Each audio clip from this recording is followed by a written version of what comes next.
Hi, my name is Ennis. This is Never Stop Trucking. Today we are talking about carrier packets. What is a carrier packet?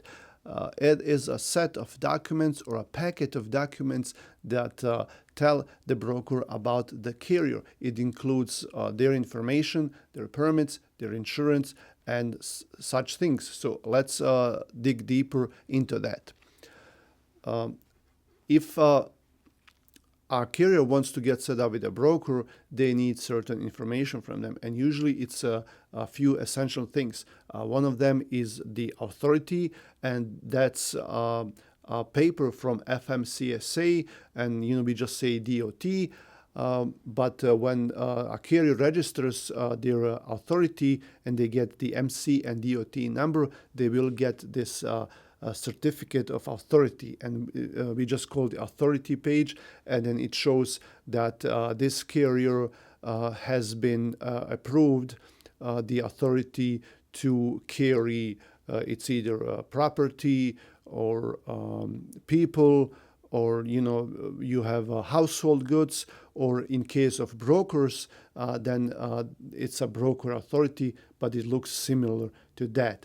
But with carrier authority, it will show their MC and DOT number, and then the date when this authority has been granted. Okay, and FMCSA needs insurance for that, BOC3, and the fee in order to issue this authority.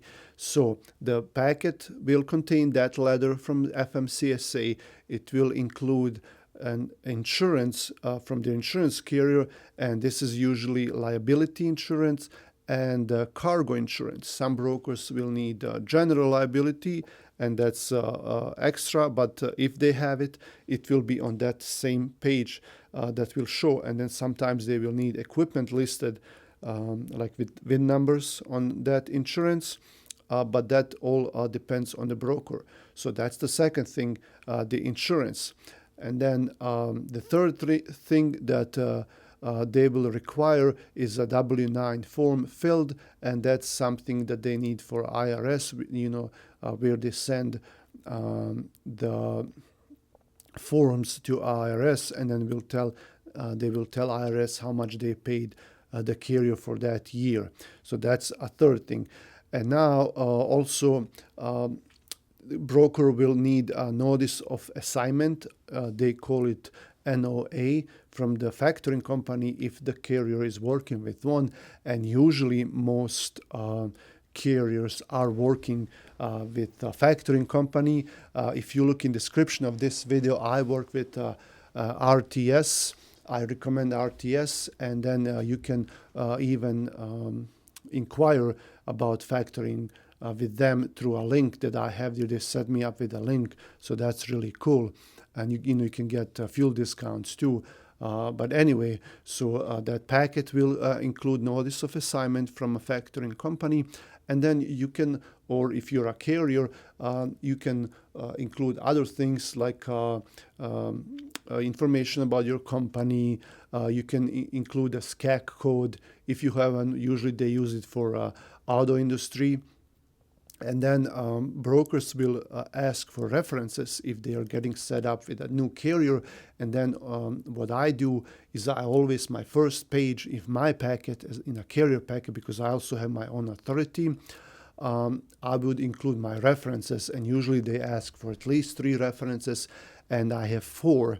And these are my broker references. These are the brokers that I have worked with. And they can recommend me, and if the new broker calls them, and they do it all the time, and they will tell them who I am, that I'm a real company, that I've done loads with them, and hopefully they will say nice things about me. In those references, you can also include your insurance information, like their contact information, who they are, their address, the contact person.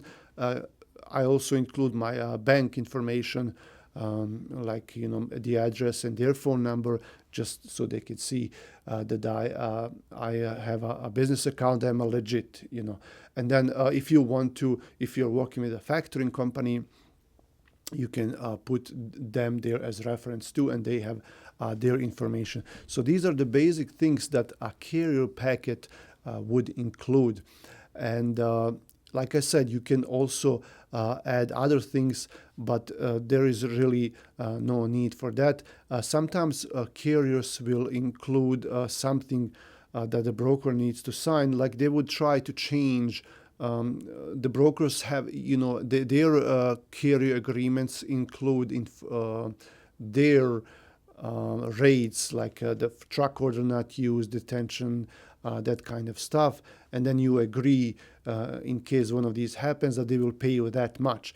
Some carriers will include their own stipulations. They would say, hey, well, we want to have the potential detention will be paid this much, and they try to make brokers sign that. Usually brokers will not agree to that, and they're not gonna. Sometimes they would, I don't know, but usually to me it's just some people will try to do that, some carriers, but usually that usually doesn't work. Even if they sign it, they can always go back to their agreement, tell you, hey, this is how much we pay.